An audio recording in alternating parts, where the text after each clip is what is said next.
Olá, bem-vindos à série Genética e Doenças Raras do programa Rare Diseases Academy, uma realização da Educare e curadoria científica da Casa dos Raros. Esta é uma série educacional e informativa sobre doenças raras, desenvolvida para todos os atores do ecossistema de saúde e interessados no tema. Eu sou Roberto Giuliani, médico geneticista, cofundador e diretor da Casa dos Raros. Para este 12º episódio, iremos debater sobre diagnóstico preditivo, diagnóstico pré-sintomático, detecção de portadores e aconselhamento genético. E convidamos a doutora Temis Maria Félix, médica geneticista, membro titular e ex-presidente da Sociedade Brasileira de Genética Médica e Genômica, chefe do Serviço de Genética Médica do Hospital de Clínicas de Porto Alegre e professora do Programa de Pós-Graduação em Saúde da Criança e do Adolescente da URGS. Seja bem-vinda, doutora Temis. Muito obrigada, Roberto, pela oportunidade de falar sobre esse importante tema que é o aconselhamento genético. Então, assim, começando, o que é o aconselhamento genético? O aconselhamento genético é um processo de comunicação que lida com a ocorrência ou a recorrência de problemas genéticos no indivíduo ou numa família. Então, o objetivo do aconselhamento genético é ajudar os indivíduos e as famílias a lidarem com os problemas médicos relacionados a condições genéticas. Ele avalia como a hereditariedade contribui para as condições genéticas,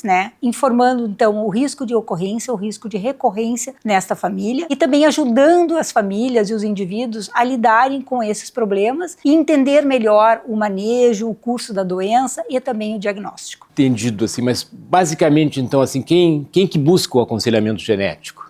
Qualquer indivíduo ou família que tenha uma condição genética precisa do aconselhamento genético. Pode ser um indivíduo que tem uma condição genética, ou, por exemplo, um casal que tem um filho com uma condição genética, ou alguém que tem algum membro da família com uma condição genética. Ou até mesmo os indivíduos que não tenham história familiar, mas estão interessados em saber os seus riscos genéticos. Podia dar um exemplo assim, mais concreto de uma situação de aconselhamento genético? Um exemplo que eu gostaria de dar é uma condição genética chamada fibrose cística. A fibrose cística é uma condição que pode ser diagnosticada no teste do pezinho, por exemplo. Ela é uma condição genética que a gente chama de autossômica recessiva, ou seja, o pai e a mãe são portadores e com isso o risco de recorrência para os próximos filhos do casal é de 25%. Então, no aconselhamento genético é informado o que é esta condição genética, qual é o curso da doença e também o risco de recorrência para esse casal. Então, não é só o cálculo do risco, tem toda uma gama de outras informações que vão junto nesse processo aí.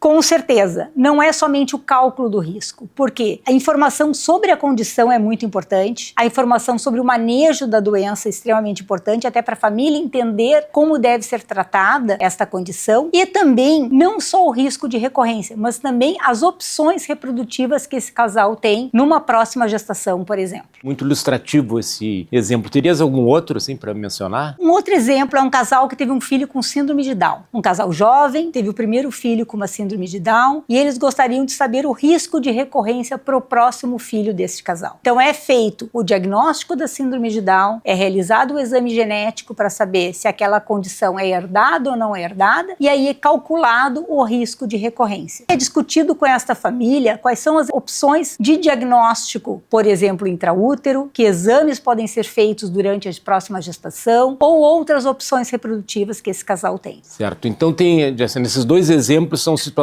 de doença genética em que se fez o aconselhamento genético, mas precisa ter um caso de uma situação genética na família para fazer o aconselhamento genético? Não necessariamente a pessoa precisa ter aquela condição genética, mas muitas vezes a condição genética está na sua família. Um dos exemplos mais claros, assim, eu acho que todo mundo conhece, é o exemplo da atriz Angelina Jolie. A Angelina Jolie, a mãe dela faleceu precocemente de câncer de mama e a mãe dela tinha uma variante genética num gene, um alto risco de câncer de mama, que é um gene chamado BRCA1. A Angelina Jolie, como filha, sabia que também teria um risco aumentado de câncer de mama. Então ela fez o teste genético e descobriu que ela também era portadora dessa variante genética. E essa variante genética, ela levava a um risco de mais de 80% de ela ter câncer de mama e câncer de ovário. Então ela optou por fazer a retirada das mamas e a retirada dos ovários. Então, essa é uma condição em que quando tu tem uma doença genética na família, tu pode prever o seu risco de desenvolver aquela doença com o decorrer do tempo. e tomar, por exemplo, atitudes para reduzir esse risco de recorrência. Então nós temos assim exemplos de situações em que tem uma doença genética na família, temos exemplo do risco para câncer. Teria algum outro exemplo assim que te vem à mente assim de onde o aconselhamento genético poderia ser empregado? O aconselhamento genético está indicado antes de se fazer qualquer teste genético. Porque quando a gente faz um teste genético, muitas vezes nós estamos procurando uma resposta para aquela condição que a gente quer testar, mas muitas vezes aparecem surpresas no exame. Por exemplo, é o exame de sequenciamento do exoma. É um exame que sequencia todos os genes que a gente tem na nossa constituição. Então, muitas vezes a gente está fazendo o exame para ver um diagnóstico de uma síndrome malformativa, por exemplo, mas também nós detectamos muitas vezes uma predisposição genética para outras condições. Então, por exemplo, câncer de mama, um câncer de cólon ou até uma cardiopatia na vida adulta. Então, o aconselhamento genético está sempre indicado antes de fazer qualquer teste genético. Então, quer dizer, o aconselhamento genético ele seria algo que se deve oferecer antes de se fazer um teste genético, independente do resultado do teste? Sim, o aconselhamento genético está indicado sempre de fazer um teste genético. Um dos exemplos que nós temos é do ator que fez Thor, o Chris Hemsworth. Ele participou de um reality show nos Estados Unidos. E nesse reality show, ele fez um teste genético, sem aconselhamento genético. Então, ele fez um teste de DNA sem saber para que ele estava fazendo aquele teste genético. E ele descobriu no teste genético que ele era portador de uma variante genética que conferia o risco maior de 8 a 10 vezes mais de desenvolver doença de Alzheimer. E isso foi uma surpresa para ele, porque foi um resultado que ele não estava esperando. Por isso é importante a gente fazer o aconselhamento genético sempre antes de fazer um teste genético. Para a pessoa que faz o teste saber as limitações do teste e também as outras implicações de um teste genético. Vamos pensar agora num cenário assim que nós temos um casal que quer ter filhos. Todo casal que quer ter filhos seria indicado fazer o aconselhamento genético ou existem algumas situações em que seria mais indicado esse procedimento? Quando o casal deseja ter filhos, está indicado o aconselhamento genético. Mas em algumas situações isto é mais prioritário. Por exemplo, casais que são consanguíneos, casais que são parentes entre si. Nós sabemos que tem aumento do risco para ter um filho com uma condição genética. Casais que têm alguma ancestralidade, por exemplo, ancestralidade judaica, que nós sabemos que entre a população judaica existe uma maior prevalência de algumas condições genéticas. Então, nessas situações, está indicado não só o aconselhamento genético, mas muitas vezes testes genéticos para detecção de portadores. E se o casal é portador para aquela mesma condição, nós sabemos que eles têm um risco maior de ter um problema genético, ter uma criança com alguma condição genética, e aí optar na gestação, fazer exames ou pré-natais, ou até usar de outros métodos, como a fertilização in vitro, testagem de embriões, para ter um filho saudável. Então, de posse desses resultados do aconselhamento genético, o médico orienta o casal o que eles devem fazer? O princípio do aconselhamento genético é ele ser não diretivo. O aconselhador genético, que muitas vezes é o médico geneticista,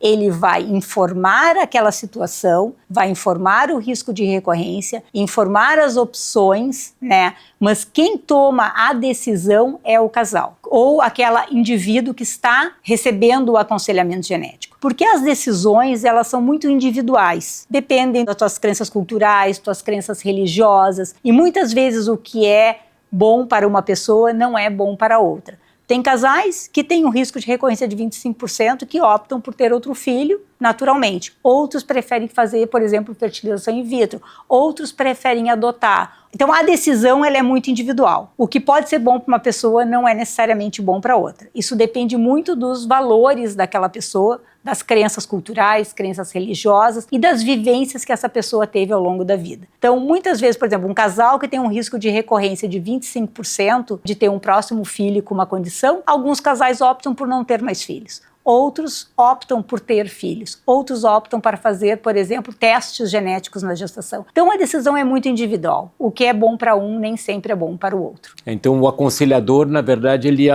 ajuda o casal, a família, com informações, né, para eles tomarem a decisão. Exatamente, ele é um mediador. Ele informa além do risco, ele ajuda aquele casal a entender o seu risco, entender as suas opções reprodutivas, entender o curso da doença, entender as opções que ele tem ao longo da vida, e aí o indivíduo ou o casal toma a decisão que for melhor para ele. Nunca um aconselhador genético vai tomar a decisão por aquele indivíduo. É sempre o indivíduo que tem que tomar a sua própria decisão. Agora vamos pensar assim numa situação genética que se manifesta mais tarde na vida, ali pelos 50 anos. Assim, tem várias situações, como a doença de Huntington, por exemplo. E ali o indivíduo já teve seus filhos, né, que por aí podem ter o risco de apresentar. Como é que fica a questão do aconselhamento nesses casos aí? A doença de Huntington é uma condição dominante, né? Então, muitas vezes ela é passada de pai para filho ou de mãe para filho. Então, nós vemos muitas vezes várias gerações com doença de Huntington. E é uma doença muito impactante, né? Porque é uma doença degenerativa. Então, quando existe um caso de doença de Huntington na família, está indicado indivíduos adultos fazerem aconselhamento genético e aí decidirem se querem fazer o teste ou não querem fazer o teste. Essa é uma condição que ainda não tem tratamento. Então, é feito o aconselhamento genético, é informado o risco daquela pessoa ter herdado o gene da doença de Huntington e aí o indivíduo opta por fazer ou não fazer o teste genético. Então, essa decisão também é uma decisão individual. Tem pessoas até, muitas vezes, que o pai tem doença de Huntington, então a gente vê 2 irmãos que recebem individualmente o aconselhamento genético e às vezes uma pessoa opta por fazer o teste para saber se ela vai desenvolver doença de Huntington ao longo de sua vida e a outra pessoa opta por não fazer o teste, porque como é uma condição que não tem tratamento, muitas vezes as pessoas optam por fazer o teste para fazer planejamento, se vai ter filhos, sobre questão de trabalho, sobre planejamento de vida. E outras pessoas optam por não fazer o teste. Então, a decisão sempre é extremamente individual. O aconselhamento genético, ele realmente é uma ferramenta muito útil, né, e pode ajudar bastante. E imagina a situação em que assim, um recém-nascido fizesse um sequenciamento completo do seu DNA e tivesse ali o mapa de todos os genes. Isso aí seria algo revolucionário? Ou ia mudar muito a situação de saúde das pessoas? Bom, nós sabemos que a nossa saúde é resultado da nossa carga genética, né, associada a fatores ambientais. Claro que muitas vezes se detecta genes de predisposição a alguma condição específica, ou câncer de mama, uma cardiopatia, mas nós somos fruto da interação gene-ambiente. Então, o fato de fazer o sequenciamento genético ao nascimento não nos dá garantia que esse indivíduo vai ser saudável por toda a sua vida. Porque nós conhecemos também os genes maiores para as condições genéticas. Genes para condições multifatoriais, como pressão alta, diabetes. Muitas vezes nós ainda não, e a grande maioria dos cânceres também, nós ainda não conhecemos qual é essa carga genética. Hoje nós temos tecnologia para fazer diagnóstico, para fazer sequenciamento de recém-nascidos. Entretanto, o resultado disso ao longo da vida ainda é muito discutível. Fascinante, né? Quer dizer, a genética nos permitiu a gente avançar bastante, né, na área de saúde, mas o que vem por aí é realmente ainda mais desafiador, né? E vai ser muito interessante, né,